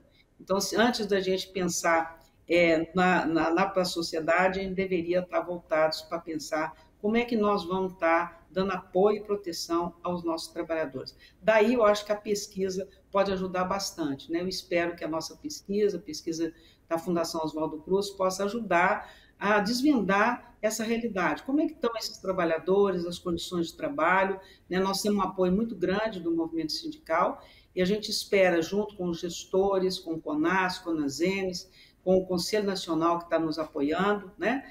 Para que juntos a gente possa dialogar, discutir e chegar a bom termo para que políticas públicas decentes, honestas e principalmente voltadas para proteger e apoiar nossos trabalhadores da saúde, que eu considero essenciais e deveriam ser considerados também patrimônio nacional do país, como o SUS é. Os seus trabalhadores deveriam ser também considerados, né? Até porque sem os trabalhadores não tem SUS, né? Não tem SUS, exatamente. Não os equipamentos que fazem SUS. Exato, são exatamente. São os trabalhadores. Com certeza. E com isso quero agradecer demais a participação da Maria Helena Machado, pesquisadora da Fiocruz. Maria Helena, prazer imenso falar contigo. Até uma próxima oportunidade. Muito obrigada. Boa noite. Abraço. Boa noite. Abraço. Pessoal, nesta semana, o jornalista Glauco Faria, apresentador do Jornal da Rádio Brasil Atual, edição da manhã, entrevistou o professor Wallace Moreira, da Faculdade de Economia da Universidade Federal da Bahia. Na pauta, a extinção do Centro Nacional de Tecnologia Eletrônica Avançada, mais conhecido como CEITEC, anunciado por Bolsonaro na semana passada. A CEITEC é uma empresa estatal especializada no desenvolvimento e na produção de semicondutores, um setor que passa por uma guerra internacional devido à elevada demanda por chips, que são utilizados em todos os segmentos da chamada indústria 4.0. Vamos acompanhar. Em relação à economia propriamente dito, Wallace, a gente teve a notícia na semana passada que a Renault foi mais uma montadora que interrompeu a linha de produção na fábrica dela em São José dos Pinhais por falta de semicondutores. Além da Renault, outras montadoras já estão prorrogando paralisações nas fábricas também pelo mesmo motivo. A Fiat, a GM, a Volkswagen reduziram turnos ou estão adiando a volta de operários nas fábricas. Segundo dados da Anfávia, a falta de chips no mercado já fez com que cerca de 120 mil veículos deixassem de ser fabricados no Brasil durante o primeiro semestre desse ano. E nesse quadro de escassez de semicondutores no mundo de uma forma geral, Wallace, o CEITEC, o Centro Nacional de Tecnologia Eletrônica Avançada, está em vias de ser extinto pelo governo federal. Esse tem sido um assunto pouco abordado, ou quase nada abordado pela mídia tradicional, Wallace, mas queria que você contasse um pouco da origem do CEITEC e também da importância que ele pode ter, ainda mais em um contexto de falta mundial de semicondutores. Eu acho que é importante a gente ter clareza o que é os semicondutores, né? Muitas vezes as pessoas não têm ideia do que é o produto. Os semicondutores, ele hoje, basicamente, a gente fala de chip, né? Em que ele é usado em toda a cadeia de eletroeletrônico, né? E esse setor de produção de chips, ele tem uma concentração de produção no mercado mundial muito grande. Se você pegar os principais detentores, produtores de chips no mundo, você tem Estados Unidos, tem Coreia, Japão, Taiwan, né? Em todos esses países você tem suas empresas nacionais, né? Você tem a TSMC em Taiwan, você tem a Samsung e a Sky Hynix, que são empresas nacionais coreanas, você tem a Intel, que é uma empresa norte-americana, né? Então, os principais players do setor de semicondutores são empresas nacionais que foram construídas, que foram criadas numa articulação muito forte entre Estado e setor privado e universidades. Ou seja, por que eu estou citando isso? Porque é o que nós chamamos de Sistema Nacional de Inovação, né? Onde quando você tem uma articulação entre institutos de pesquisas, em mercado e governo. Isso é importante porque, veja, a gente está falando de um setor que é altamente intensivo em capital e intensivo em P&D, ou seja, em tecnologia. A gente não está falando de um setor agrário, né, que produz commodities simples, sem grande valor agregado do ponto de vista tecnológico. Nós estamos falando de um produto altamente complexo tecnologicamente. E, no caso brasileiro, na verdade, desde os anos 70, nós temos aí uma tentativa de construir a nossa empresa de semicondutores, porque é uma questão estratégica. Quando você tem o setor de semicondutores, você adensa a cadeia produtiva de eletroeletrônicos. A cadeia produtiva de eletroeletrônico no Brasil, ela é altamente deficitária na balança comercial. Por que isso? Porque toda vez que a gente cresce, nosso setor de eletroeletrônicos, que em geral é montador, ele não tem a sua produção mais intensiva em escala, então quando cresce precisa de insumos mais intensivos em tecnologia, tem que importar. E aí a gente importa, exporta pouco e tem um déficit na balança comercial, né? Veja, isso é resultado de uma fragilidade da nossa estrutura produtiva. Por quê? Um dos principais produtos que nós mais importamos é o semicondutor. Em torno de 20% do déficit da balança comercial de eletroeletrônicos vem do setor de semicondutor, né, de importação de semicondutores. E o CEITEC, ele foi uma empresa que foi concebida, né, lá em Porto Alegre, através de pesquisas da PUC, do Rio Grande do Sul, né, financiada pelo governo do estado e por empresas em Porto Alegre. Quando em 2006 surgiu a Política Industrial Tecnológica Comércio Exterior do governo Lula, né, que articulava a política industrial com política de inovação e com o objetivo de adensar cadeias produtivas, de desenvolver cadeias produtivas, foi retomado o projeto do CEITEC, de construir uma empresa de semicondutores. E em 2008 nós fundamos, né, uma estatal, que é a chamada empresa CEITEC, que é uma produtora.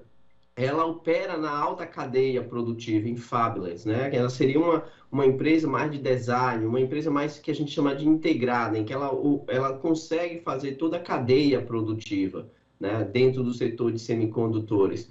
Então, o governo começou a investir numa empresa estatal para que a gente pudesse ali lograr um objetivo de muito tempo atrás, que nós sempre tentamos e não conseguimos, sempre fomos boicotados muitas vezes nos anos 80, né? E agora, dentro desse projeto ali, em 2008, a ideia era criar uma empresa e fortalecer a indústria de eletroeletrônicos. E foi criada o CEITEC, uma empresa extremamente estratégica, né, que opera e que produz em um setor altamente intensivo em P&D e em capital, em tecnologia, né, e que tinha um objetivo muito claro ali, de desenvolver os chips para atender uma demanda interna no primeiro momento, para atender a capacidade produtiva brasileira. Quer dizer, é algo, né, Wallace, que alia primeiro, o desprezo evidente pelos investimentos em ciência e tecnologia no Brasil, que estão diminuindo aí os recursos cada vez mais no governo Bolsonaro, mas também isso se insere dentro de um projeto privatista.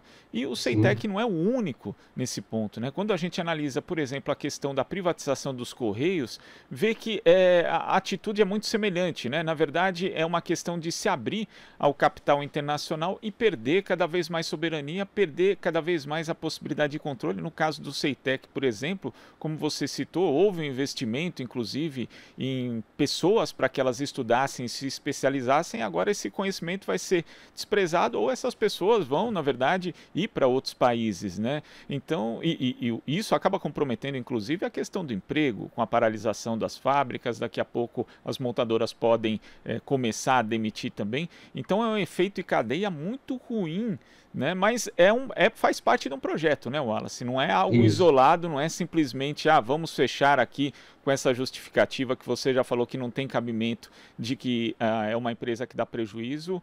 O projeto é muito mais amplo. Muito mais amplo, porque veja, não é só o CEITEC. Nós estamos vivendo um momento de fechamento de empresas estratégicas. Veja o que está acontecendo com a Petrobras. A destruição da cadeia de refino da Petrobras, de toda a cadeia produtiva, está resultando em preços de combustíveis muito mais altos, assim como o preço do gás. E isso tem gerado um impacto no poder de compra da classe trabalhadora. O preço do gás, em alguns lugares, chega a R$130 no centro-oeste do país. Então, veja, o fato de você destruir cadeias produtivas, em particular em setores mais intensivos em tecnologia e estratégico, quem está pagando o preço, para além de perda de soberania, de ficar submetido aos interesses do capital externo, porque muitas dessas empresas são vendidas para o capital estrangeiro, a refinaria Landulph Alves, né, a RLAN, aqui na Bahia, foi vendida para uma empresa estrangeira, árabe. E pior, vendida pela metade do preço, por 1,6 bilhões de dólares, quando, na verdade, a empresa estava sendo cotada para mais de 4 bilhões de dólares. Então, a gente vendeu pela metade do preço a empresa. Então, veja, é um projeto pensado e que, Glauco, não é novidade nenhuma. Por que não é novidade nenhuma? Porque o Paulo Guedes sempre defendeu isso. Então, é importante a gente ter clareza que ninguém está sendo pego de surpresa.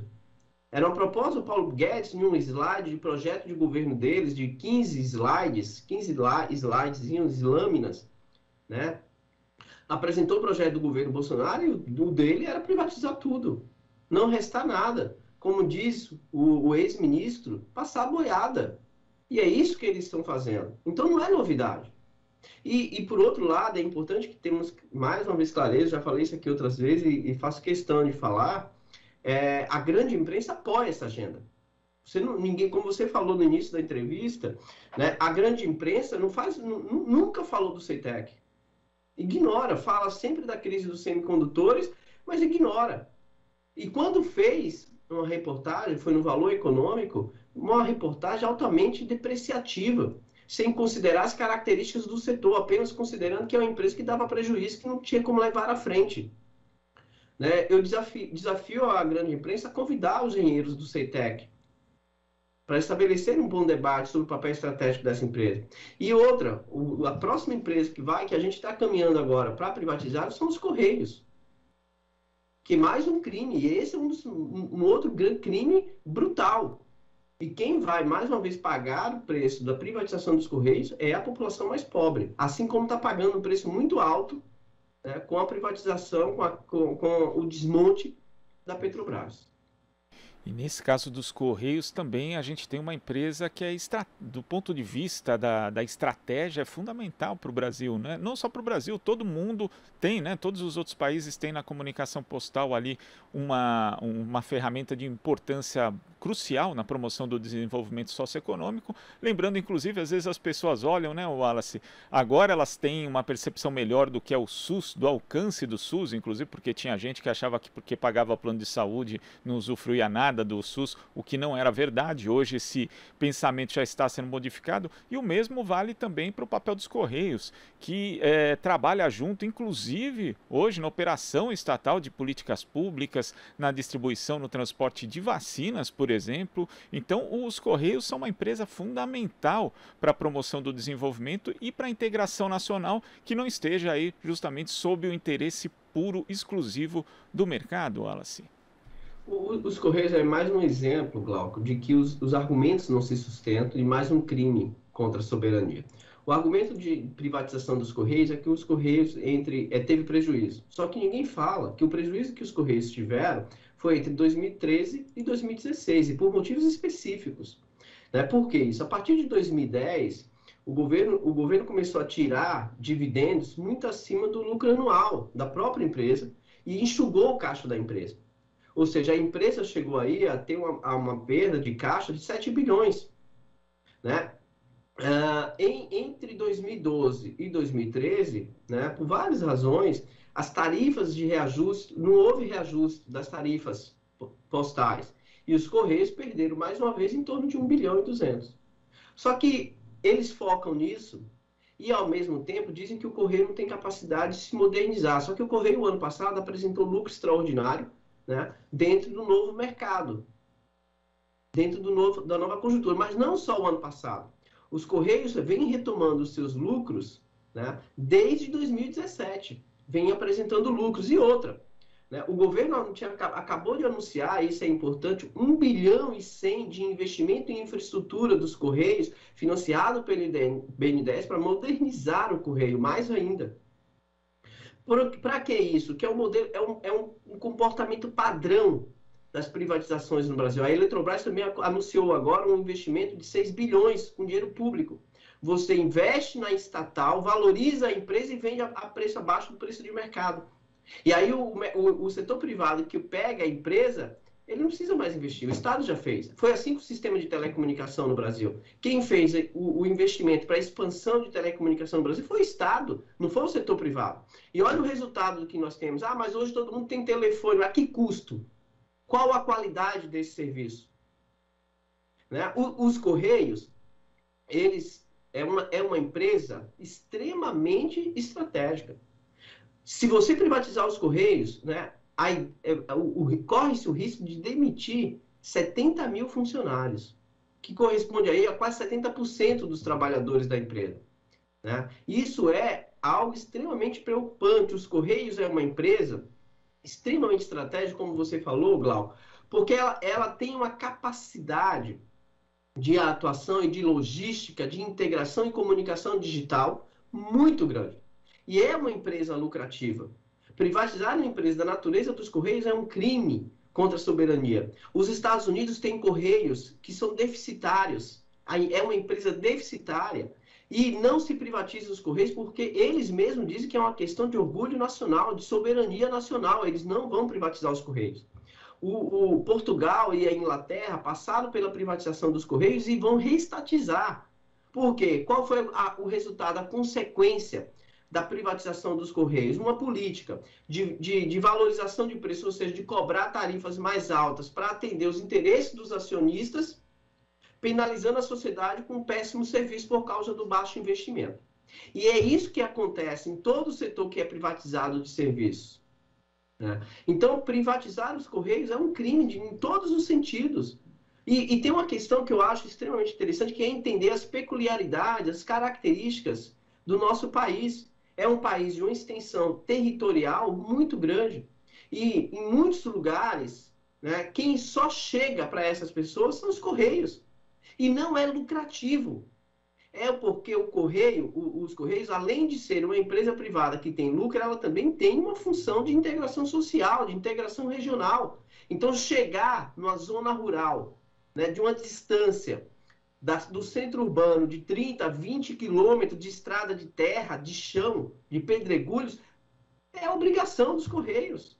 É obrigação de políticas públicas. O setor privado não fará isso, porque não é lucrativo. E o Estado tem essa função. Por isso que nos Estados Unidos não se privatiza os Correios. porque existe justamente essa noção do setor estratégico, né? O mesmo vale também para o setor de geração, de transmissão e distribuição de energia nos próprios Estados Unidos e também em outros países. E o Brasil continua na contramão, Wallace, porque, como você mencionou, existem aí países que estão promovendo a restatização do serviço de Correios, aqueles que privatizaram, e no caso do CEITEC existe toda uma guerra, inclusive em torno dos semicondutores, uma guerra comercial entre diversos países do mundo que estão fortalecendo ali a sua indústria local, né? Aqueles que têm, porque são poucos, inclusive, e o Brasil é um desses poucos que quer abrir mão disso. Exatamente. Enquanto o mundo vem investindo, fortalecendo, como eu citei, né, os projetos de investimentos, o Brasil vem abrindo mão. Eu acho que o governo Bolsonaro, né, eu gosto sempre de lembrar que não é um governo isolado, ele é aliado, o principal nome dele é o Paulo Guedes. É um projeto de destruição. É um projeto de destruição de país, é um projeto de submissão, e é algo que está na mentalidade, na cabeça de pessoas como Paulo Guedes, como o presidente da República, né? O país está sendo destruído, está sendo dilapidado. Em um espaço de tempo muito curto, com reformas. Ontem foi aprovada a PEC da grilagem, né, em que você praticamente vai legitimar que o grande latifúndio tome as terras dos pequenos agricultores. Você está legitimando isso. É isso que é a PEC da grilagem. É mais um crime contra um país mais inclusivo. Então, o que a gente está vivendo é algo extremamente triste e preocupante, porque o tamanho da destruição e no espaço temporal que está sendo feito é muito curto. Então, é isso que me preocupa. Wallace, queria agradecer a sua participação aqui no Jornal Brasil Atual, inclusive já pedir que você volte mais vezes, porque nós precisamos continuar tratando desses temas que são praticamente invisibilizados na mídia tradicional ou quando eles são tratados sempre com uma forma enviesada a favor da privatização. Muito obrigado, Wallace. Eu que agradeço, Glauco, mais uma vez, estou à disposição, é só convidar. E com essa bela entrevista do Glauco Faria, apresentador do Jornal da Rádio Brasil Atual, edição da manhã, a gente chega agora ao momento cultural aqui no Revista Brasil TVT com a participação do Colibri na Quarentena. Lembrando, o Colibri na Quarentena vai ao ar a partir do meio-dia na Rádio Brasil Atual e pelo YouTube da TVT. A entrevista de hoje do Colibri é com a banda de reggae Tribo de Jah. Se liga só.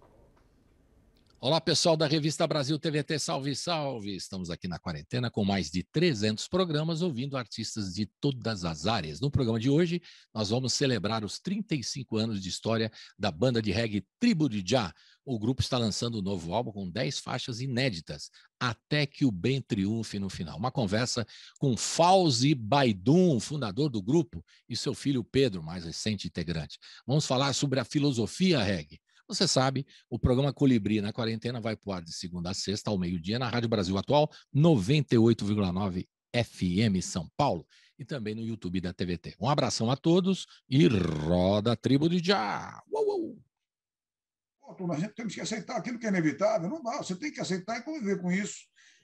Mas sem deixar de entender sempre que há um poder absoluto que reina e que tem, digamos assim, nada é casual, entendeu? Tudo tem um propósito.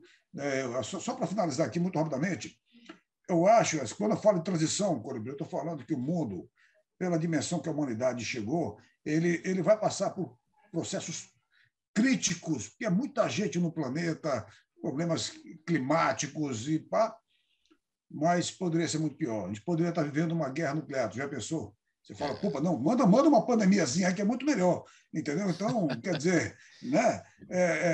Assim, essa transição da humanidade é inevitável. A música da tribo vem falando disso há 30 anos. Né? É verdade. Então, as músicas sempre tiveram, se você for parar para ouvir algumas canções, elas falam de algo que, um momento crítico e tal. Isso chegou, mas está sendo muito bom por enquanto, mas coisas piores podem vir ainda. E virão algumas, assim, são coisas gerais, mas alguns, o planeta é grande, né? Alguns processos críticos serão mais intensos em certas regiões e a humanidade vai sobreviver, vai passar para um estágio mais avançado, mas não sem antes passar por perrengues que serão inevitáveis. Tá certo.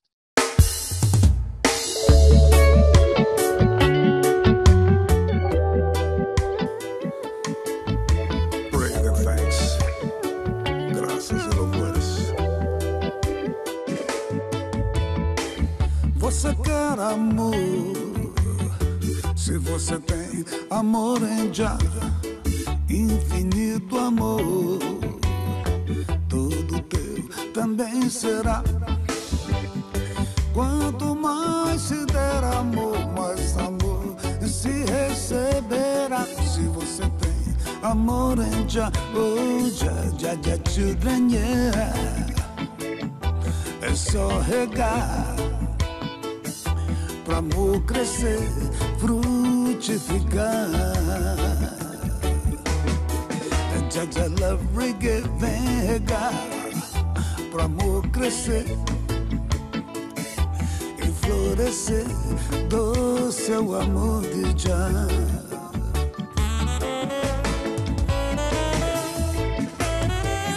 Você quer amor? Se você tem amor em Jah, eterno amor, todo teu também será.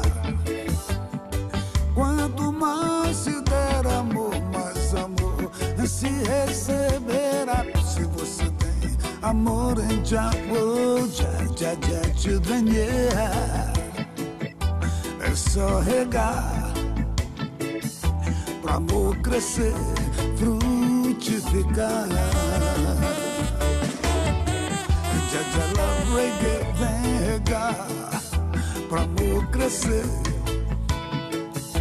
e florescer, doce é o amor de Jah.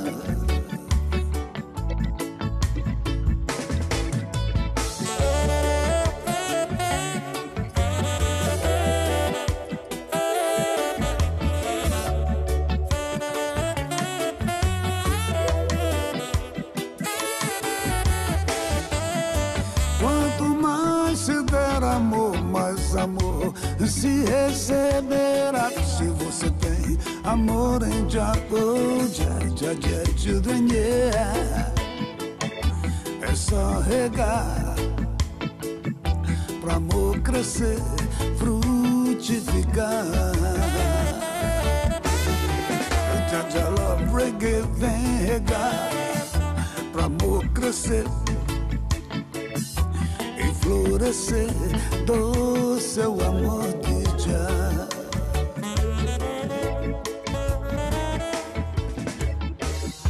Jah, love reggae, vem regar pra amor crescer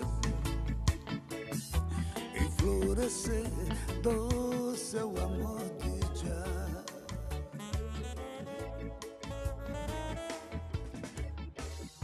Jah, love reggae, vem regar.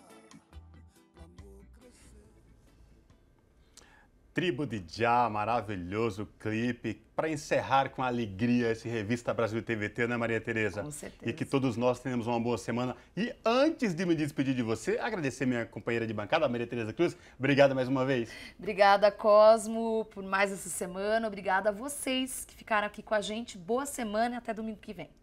Pessoal, a pandemia ainda não acabou. Quem puder ficar em casa, fique em casa. Quem não puder, máscara e álcool em gel. Boa semana a todo mundo e até o próximo domingo. Tchau!